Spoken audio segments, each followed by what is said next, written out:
known by some as that lunatic who actually uses an orb of frost just to see people's reaction. That's right, it's me, YesterQuest, welcoming you back to another Empire Disco-tastic episode of Disciples Dark Prophecy, the Legions of the Damned campaign.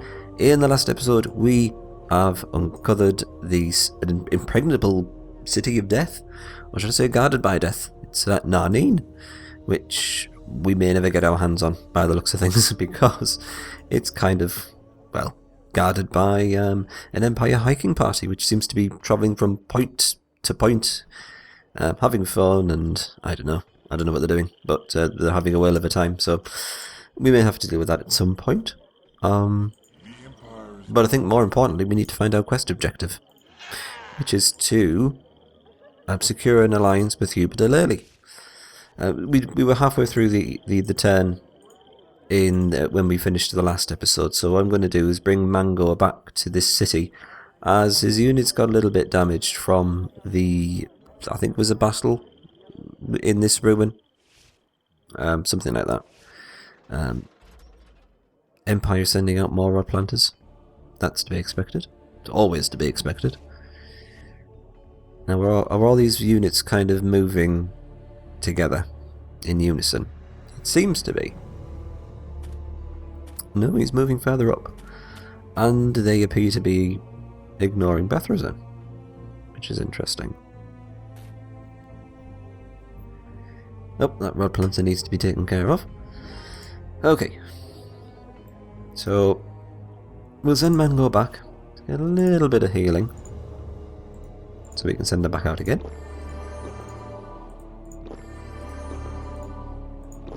Like so. And I get the feeling we're going to have to do a lot more exploring to see exactly what's going on in and around the general area. I think I might send... should I bring Bethrazin back? Because that rod planter came from this place, Gunearth Keep, so if it can actually take Gunearth Keep, that might stem the flow of... Oh, hello. Stem the flow of rod planters is what I was going to say, until I was rudely interrupted by this cultist. Hubert Delaney burned this town after they refused to deliver him 3 virgin girls. He is truly evil, master. Nice. Loving it. Gunearth Keep. The home of virgin girls. We're going to go after probably the archer. And then this should be pretty done. Why did he get to go first? He's got an initiative of 35, and both of those units have an initiative of 40. Oh, this game sometimes. Can we talk to a virgin girl? No. No virgin girls in the inventory? No. Oh, it's a shame. Maybe that's why there was rod planters pouring out from it. Ooh. Here we go. Hubert's Guard. So... I take it if we're going to move some sort of unit or Bethrazin around here, that might spark some sort of conversation with them. Maybe we will have to kill them in order to get past. Just don't know. What I do know is that these virgin girls are going to be going to die virgins, unfortunately. Let's have a little look further north and see what's up there. That it? We're done? There we go. Now, Hubert's been taking a while for his turns. At least we know why now, just because he's got so many units. So, in the meantime, I'll go through the question for this episode, which is, what is your favourite artifact in Disciples 2? Now, I know before when I quite possibly chose the wrong kind of question when I asked what your favourite orb was. This was mainly because the orbs in Disciples 2 aren't particularly useful. 9 times out of 10, when you've got a very high level leader, his attack, or her attack, is going to be much more damaging and useful to you than an orb is. Simply because the orbs tend to either summon a unit or have very kind of mediocre damage. So yeah, the artifacts provide you with a much more strategic advantage in terms of their passive buffs. What I'm going to do, because I'm rather intrigued by what's going on with these Empire units, I'm going to build a guild. And we're going to take on the the services of a thief to infiltrate a spy. And we're going to see what's going on. So we've got Inquisitors. Interesting. 2 melee and 2 ranged units. What's down here? It's the mage leader and 3 knights. Ah, okay. Yeah, I see what's going on here. All of these units, I suspect, yeah, it's a standard kind of makeup. So I think when the mission started, the Empire were already in possession of these units. For instance, you can't have knights and also Inquisitors in the same army. You know, they've got very separate and exclusive upgrade paths. So, yes, indeed, my little thiefy friend. I don't know what he said, but yes, I agree with it.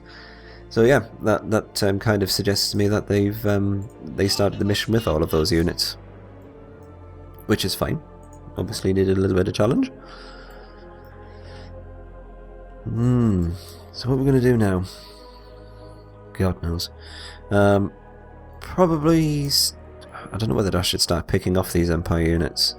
They don't seem to be causing us any kind of trouble, apart from this guy, who may be going after this city, so Laudamus Ignis to him. Now the Inquisitors, I can't remember if they have do they have a ward against fire, or is that the Grand Inquisitor? I suspect it's the Grand Inquisitor, but these Inquisitors definitely have an immunity to mine-based attacks, which is not too bad because we don't have anyone who does mine-based damage. But I am slightly concerned about the amount of range damage on the back row, so we're just going to go for it anyway.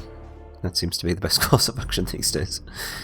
And then just cry later on when it all goes pear-shaped. Still concentrating on Mango. These... Oh, he's missed. I was going to say, they do quite a lot of damage as well, actually. I think it's something like 80? 75. That's fine. Okay, that's the leader dead. We'll... yeah, have a pop at you. See the marksman dead. So Mango's safe. Might get the Berserker to defend if he's got the chance to. Yes, he does. Actually, no. He does 50 damage. I'll take him down to about 40.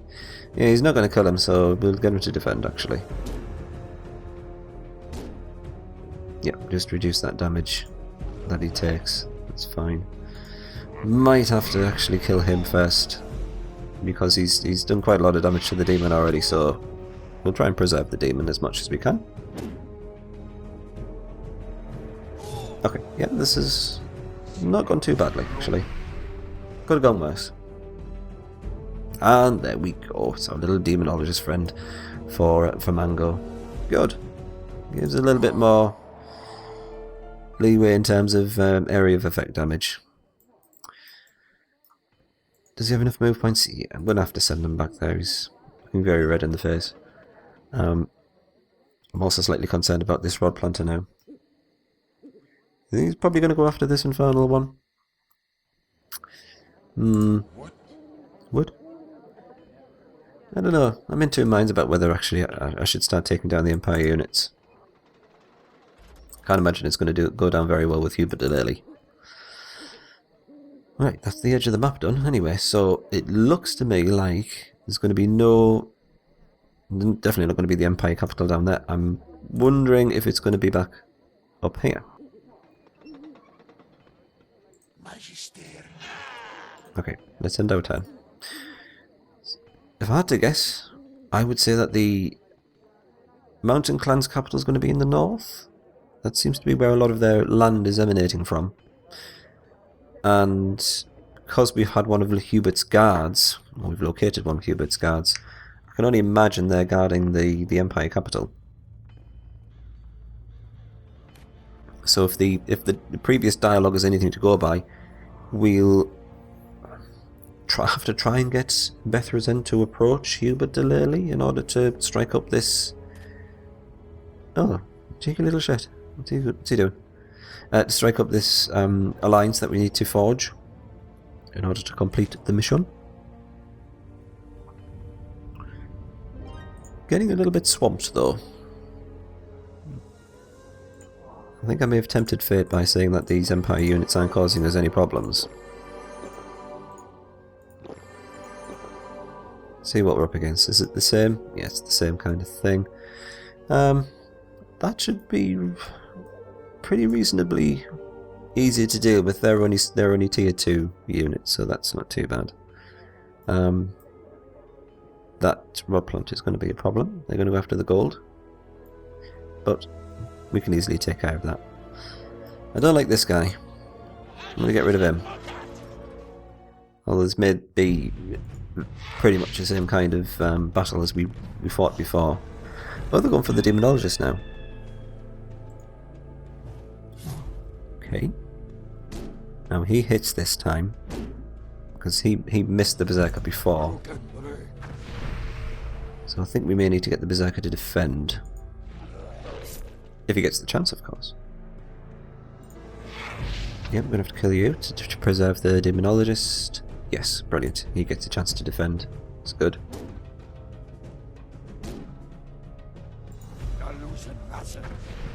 Excellent. Getting a nice amount of damage from the demonologist now. That should do it. Splendid. And fantastic. That couldn't have come at a better time.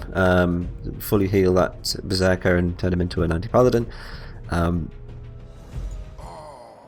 The demon went... Seafaring scroll. Zombie orb.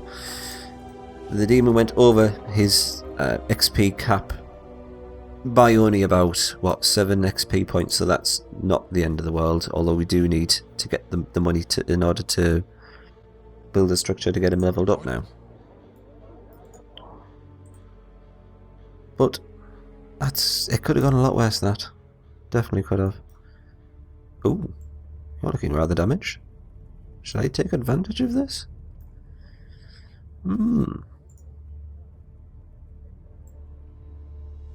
He's easy to deal with. He's easy to deal with as well. Yeah.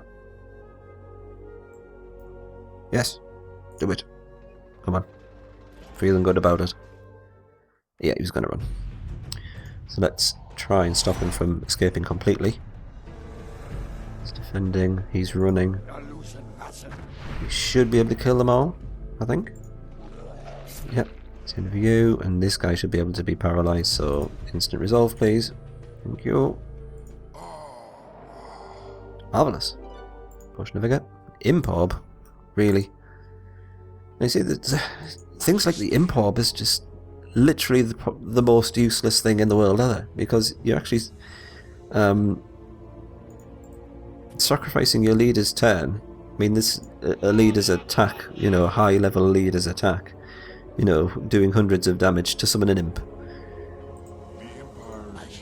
in a party which is probably already full. Anyway, it just doesn't make any sense. It's a very strange kind of thing. I don't know why they did, maybe they just did it just so you have some things to sell. So not everything's just all valuables. I don't know. It's a bit bizarre thing to do. They're ignoring Bethrazin. I can't really blame them. He's running off. Good. He's probably going to take that gold mine though. No, he's running off as well. What the hell is going on? Right. Okay. So I think we've probably got one turn to wait before we have enough gold to build these upgrade structure for the Morlock. Monk's got a reasonable amount of crap to sell though, so I might do that and then just kill these guys just to get the Morlock, you know, 1 extra XP to level him up. Sorry, not the Morlock, the demon. Let's do that.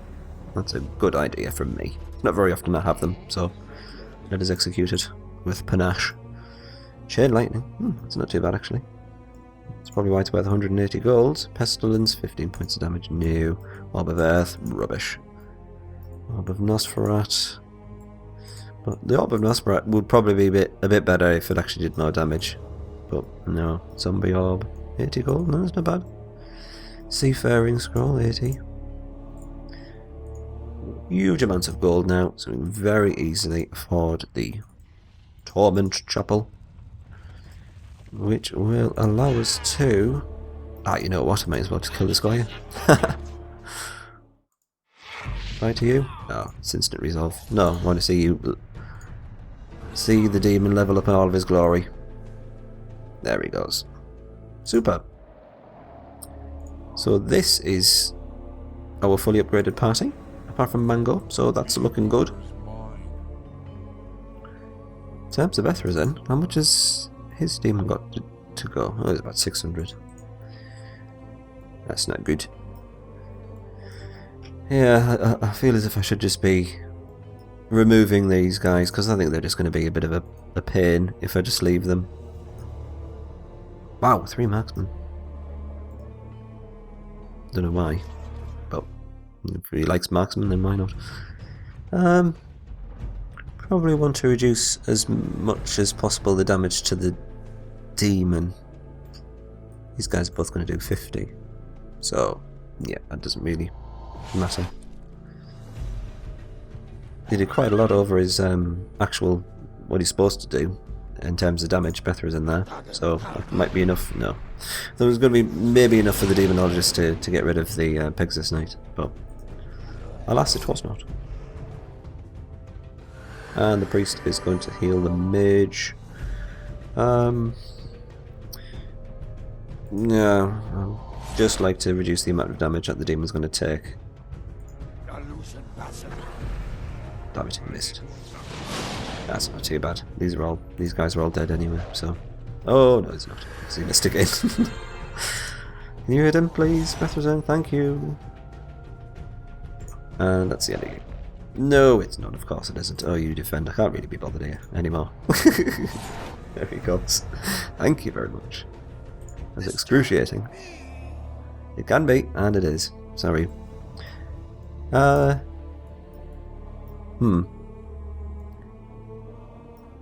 Let's see. Can the demon take all that damage? He's probably going to get around 150 points worth of damage on the first turn from 3 knights, doing 50 damage each. Can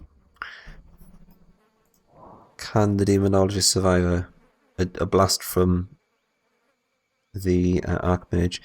No, I'm not overly confident in terms of that, so let's move Bethrazone back a bit. In terms of this thief, I was preferred to do a little bit of scouting with him, but I'll do it anyway. I'm slightly concerned about this marksman fetishist going after him. That is done. It is. Thank you. Well, we've thinned down the Empire ranks somewhat. It was getting a little bit concerning, the amount of units they had. They've got more. Brilliant. Oh, and more. Fantastic. So, yeah, this was obviously meant to be a rather Empire-orientated mission, considering they had so many armies at their command to begin with at the very start of the mission. It's a shame the same can't be said about the mountain clans. They seem to be at a bit of a disadvantage, considering the Empire seems to be at war with them. I say that, and then they introduce like 3 new units for them, so I'm just going to try and shut up as much as I can. They seem to be tempting fate with everything I say these days. We don't need to save our money for anything else, so I think we're going to take this opportunity to get a spy in the Mountain Clan's armies. That's not looking too bad. Alchemist is probably going to be the most, worrisome unit in that army. That's going to be a bit interesting going up against the Mountaineer. They've got huge amounts of HP, I believe. But let's get this well-deserved treasure. Portion of striking, fantastic. And I don't like this Rod Planter, so he's going to die. Looks like they got a hit on the Morlock. Warlock. Stupid boy. You run off. Cure. And for Bethrazen, we'll get you to hole up there. Just for now. Preserve your strength. Very quick turn. Let's end that there. And wrap up this episode. So as we see the rival lords take their turns, Empire Lord still seems to have as many units now as they did at the start of this episode, so that seems to be a little bit futile. But it may be one of those things where you don't actually have to defeat any of their units at all in order to complete the mission. We may just have to get Bethrazen to Hubert Delely to have a little bit of chat about sacrificing virgin girls, or I don't know what evil masterminds talk about these days. Been out the loop for so long. So yeah, we'll probably try and get to that point in the next episode. Might just get a summoned unit in there, scout it out, see what the hell's going on. Seems to be the corner of the map. So yeah, that's enough for me. So I'll see you in the next episode. Ta-ta for now.